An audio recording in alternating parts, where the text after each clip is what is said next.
Hola chicos, bienvenidos a una nueva serie de ejercicios. Vamos a hacer el ejercicio 13, que es área entre curvas.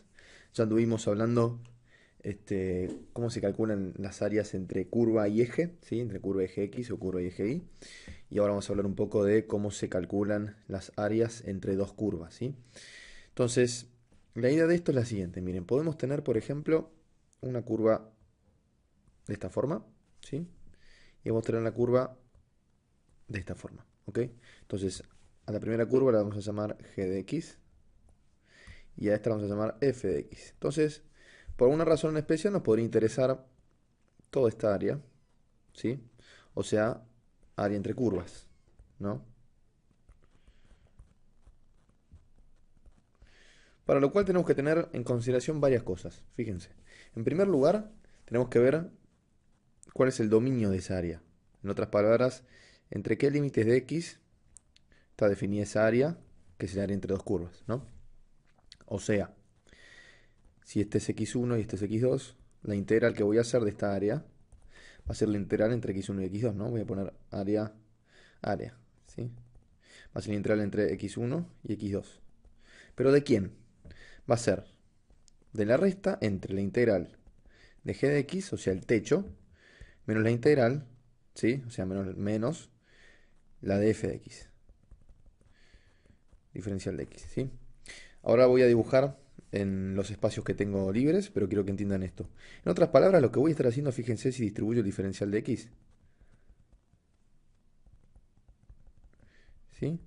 Estoy dándole la interpretación de área bajo una curva, ¿ok? A la integral. Acuérdense que es el área únicamente cuando tengo la integral por encima del eje x, en este caso es positivo, ¿sí?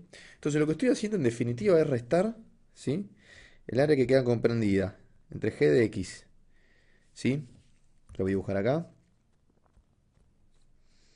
¿sí? Este g de x, como decía, el área comprendida entre g de x y el eje x, ¿sí? ¿Ok? Y le estoy restando el área que queda comprendida entre f de x, bueno, salió como siempre chingado, ¿sí? Esto supónganse que es f de x, ¿sí? Y le resto el área que queda comprendida entre f de x y el eje x, ¿sí? Obviamente dentro de los mismos límites, x1 y x2. Entonces, si se imaginan, x2, ¿sí? Si se imaginan que voy a restar, ¿sí? A toda esta área entera, toda esta, fíjense que lo único que no queda por restar es lo que queda acá arriba, ¿sí? Que es justamente lo que no tiene la f de x. ¿Me explico? Entonces, restando el área que queda por debajo de la función f de x, ¿sí? Entre fx y el eje x, y el área que queda por debajo de g de x y el eje x, o sea, el área que queda por debajo, ¿sí? De la función g, obtengo la función a, ¿sí? Me quedo solamente con ese pedacito.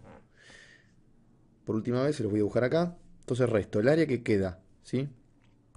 Por debajo de g de x, que es toda esta área de acá, y le resto el área que queda por debajo de f de x, que es toda esta de acá. Entonces el área que no queda sin restar es el área que está en amarillo, ¿sí? Esa es, ¿sí? Como decía yo acá, es el concepto de el área entre dos curvas, ¿sí?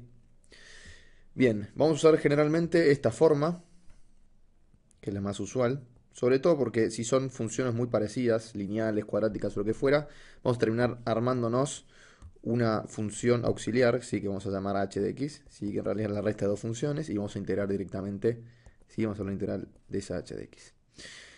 Bueno, espero que les haya servido. En el próximo vamos a empezar a hacer ejemplos y les va a quedar un poco más claro.